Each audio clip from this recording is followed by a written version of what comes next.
Bom, pessoal, seguindo a cobertura do terceiro dia do Congresso Europeu de Cardiologia, o ESC 2024, em Londres, na cobertura aqui do Cardio Papers, a gente vai falar de mais um estudo de coronariopatia em pacientes idosos. A gente vai falar de um estudo chamado Senior HITA, não confundam com Senhorita. E a gente segue, então, comentando esse estudo que foi bem interessante, na minha opinião, que, na verdade, a gente sabe que pacientes que têm uma idade acima de 75 anos, eles são subrepresentados em vários estudos. Coronariopatia aguda também não é diferente. Sabemos então que esses pacientes mais idosos também têm um risco aumentado de síndrome coronariana aguda, em especial síndrome sem supra. E o estudo veio responder uma dúvida que outros estudos tentaram e não conseguiram. Temos mais de 5 estudos com resultados conflitantes e uma amostra pequena também, querendo responder a dúvida se vale a pena ou não indicar uma estratificação invasiva para um paciente idoso com múltiplas comorbidades, ou se uma estratégia conservadora teria um resultado pelo menos parecido.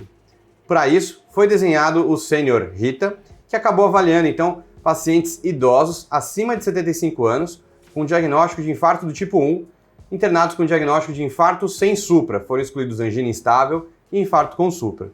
Nesse estudo então foram randomizados pelo menos 700 pacientes para uma estratégia invasiva, e aí tanto faz se o paciente depois que fez a estratégia invasiva foi submetido a tratamento clínico, angioplastia ou revascularização, e foram randomizados mais outros 700 pacientes para uma estratégia mais conservadora, com tratamento clínico otimizado.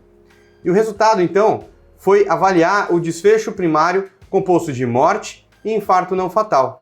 E o desfecho primário, então, que foi composto por uma análise em morte e infarto não fatal, foi neutro, não havendo benefício nem superioridade de uma das duas estratégias. Mas quando a gente olha a análise de subgrupo, também foi visto que houve sim uma redução de infarto não fatal no segmento pelo menos de 4 anos no grupo que foi submetido a uma estratégia invasiva. Vale lembrar que a gente está falando de uma população bem doente e bastante idosa. Então, a maioria dos pacientes tinham mais de 80 anos, quase 50% era do sexo feminino, ambos os grupos tinham múltiplas comorbidades, mais do que 5 de score de comorbidades, além de a maioria deles apresentarem um comprometimento cognitivo leve.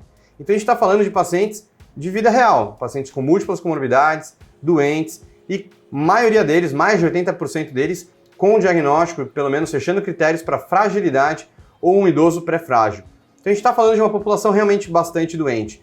E a gente acaba entendendo que, juntando todas as peças desse quebra-cabeça, será que realmente uma estratégia invasiva vale a pena? Sim, a estratégia invasiva vale a pena porque acabou não reduzindo mortalidade, mas houve sim uma redução de infarto não fatal, que já é um desfecho bastante significativo, e a gente está falando de um segmento de 4 anos, uma população acima de 80. E no resumo da ópera, o estudo nos dá muito mais confiabilidade, muito mais segurança, sabendo que não existe, na verdade, uma diferença significativa em relação à morte em você indicar uma estratégia invasiva ou deixar o paciente em um tratamento conservador nesse segmento de 80 anos, nessa população com múltiplas comorbidades. E também, em contrapartida, também nos dá mais segurança para poder indicar uma terapia de estratificação invasiva nessa população, sabendo que eu também posso reduzir o desfecho de infarto não fatal.